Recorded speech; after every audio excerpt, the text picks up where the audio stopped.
अखेर पुणे शहर अध्यक्ष प्रशांत जगतापांनी आपल्या पदाचा राजीनामा दिला। अजित पवारांची राष्ट्रवादी आणि शरद पवार गट यांची पुणे महापालिकेत युती होत असल्यावरून हा राजीनामा झालाय। खरं तर याला नाराजीनामा म्हणणं अधिक योग्य असो, पण राजीनामा देत असताना प्रशांत जगतापांनी कोणत्याही पवारांवर कडवड काय साधीसुधी टीका देखील केली नाही। सुप्रिया सुळे आपल्या नेत्या आहेत, शरद पवारांनी आपल्याला संधी दिली, अजित पवारांना चांगलं म्हणतच त्यांनी राजीनामा दिला।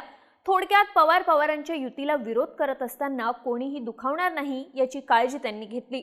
असो, पण प्रशांत जगताप यांच्यापासून राजीनाम्याची सुरुवात झाली असं म्हणता येईल, कारण यापुढे अजून काही राजीनामे होतील।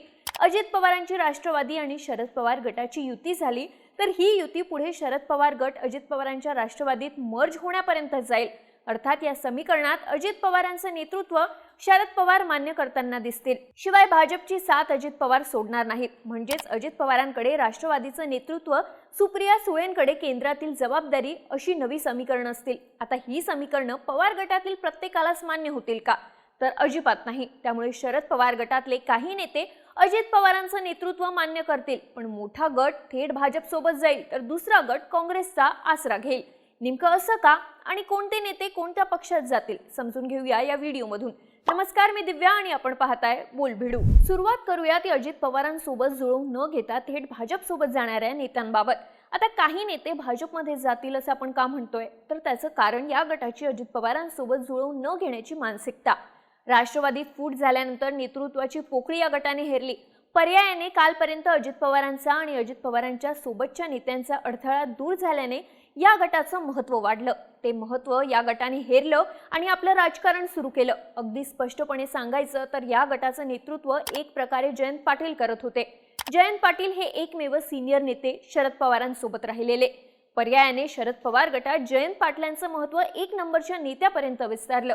लोकसभा आणि विधानसभा प्रचाराची आणि तिकीट वाटपाची जबाबदारी त्यांच्याकडे आली आणि पवार गटातच स्वतःच्या समर्थकांचा एक मोठा गट त्यांना तयार करता आला। जर का मवियाचं सरकार आलं असतं तर राष्ट्रवादीचं नेतृत्व जयंत पाटलांनीच केलं असतं आणि त्यांच्याकडे राष्ट्रवादीला मिळणारं क्रमांक 1चं पद आलं असतं, पण असं झालं नाही। पवार गटाची सत्ता आली नाही तरीही जयंत पाटलांचं महत्त्व कायम राहिलं। प्रदेशाध्यक्षपद त्यांना सोडावं लागलं असलं तरी शशिकांत शिंदे यांचं नाव जयंत पाटलांच्या मर्जीतूनच आलेलं आहे। असो, तर दरम्यानच्या काळात अजित पवार गटाला आणि त्यांच्यासोबत असणाऱ्या नेत्यांना विरोध केल्याने अजित पवार आणि त्यांचे समर्थक नेते आणि जयंत पाटील यांच्यात अंतर निर्माण झालेलं आहे। त्यामुळे उद्या जर दोन पक्ष एक झाले तर जयंत पाटलांना आपलं पक्षातलं स्थान कायम ठेवता येणार नाही। सुनील तटकरे, प्रफुल्ल पटेल हे जयंत पाटलांना मागे खेचण्यासाठी, त्यांचं महत्त्व कमी करण्यासाठीचं काम करतील। साहजिक पवार हेच नेते हे जयंत पाटलांचं ठाम असलं तरी ते आता अजित पवारांसोबत जुळवून घेण्याच्या मानसिकतेत नाहीत। मग जयंत पाटील काय करतील? काँग्रेसमध्ये जातील याची शक्यता कमी आहे, कारण त्यांच्याच आजूबाजूच्या मतदारसंघातल्या पृथ्वीराज चव्हाण, सतेज पाटील, विश्वजित कदम यांना काँग्रेसचं नेतृत्व किती बळ देत आहे याची जाणीव जयंत पाटलांना आहे। जरी जयंत पाटील सिनियर नेते असले आणि पश्चिम महाराष्ट्रात काँग्रेसला एका सिनियर नेत्याची पोकळी जाणवत असली तरीही विजय वडेट्टीवार, नाना पटोले असे नेते जयंत पाटलांची काँग्रेसमध्ये डाळ शिजू देणार नाहीत।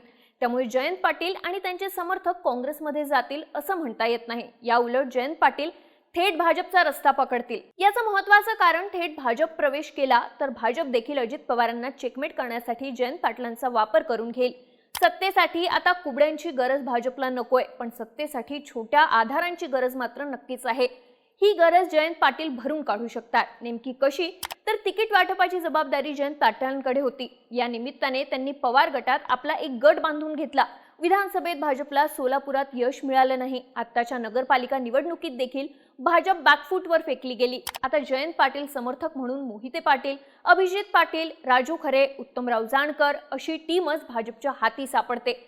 पर्यायाने जयंत पाटलांना थेट भाजप प्रवेश देऊन भाजपचं नेतृत्व अजित पवारांवर देखील कायमचा अंकुश ठेवत आणि जयंत पाटलांचं देखील राजकीय महत्त्व वाढतं। अर्थात जयंत पाटलांच्या नेतृत्वात भाजपमध्ये प्रवेश करणाऱ्या नेत्यांचा आकडा मोठा असू शकतो।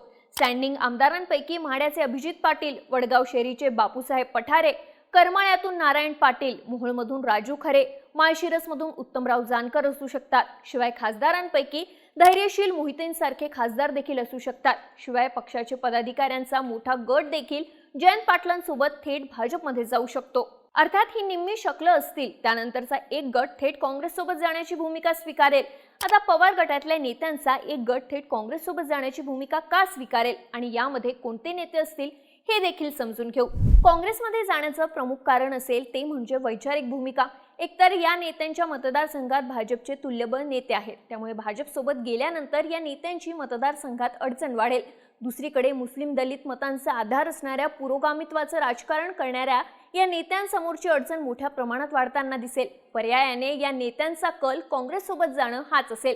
यात प्रमुख नाव निघतं ते म्हणजे जितेंद्र आव्हाडांचं।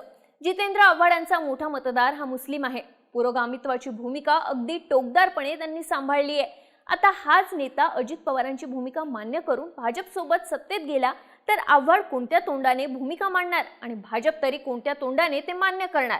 कारण भाजपच्या केडरने आव्हाडांना निकराने विरोध केलाय। नवाब मलिक यांच्याप्रमाणे शांत राहण्याची भूमिका देखील आव्हाड स्वीकारू शकणार नाहीत, कारण त्यांच्या समोर राजकारणाची अजून 15-20 वर्ष तरी उरली आहेत। साहजिक आव्हाड काँग्रेसचा रस्ता धरू शकतील, पण यामध्ये एकटे आव्हाड असतील का? तर नाही। यात बरीच नावं असतील, पण ती एका कोणत्याही नेत्याचं नेतृत्व मान्य न करता एकट्याने काँग्रेसचा रस्ता धरतील। ज्याप्रमाणे आज उद्या प्रशांत जगताप काँग्रेसमध्ये जात असल्याचं दिसून येईल, त्याचप्रमाणे ही समीकरणं जुळून येतील। यातलं एक धक्कादायक नाव ठरू शकतं ते रोहित पवारांचं।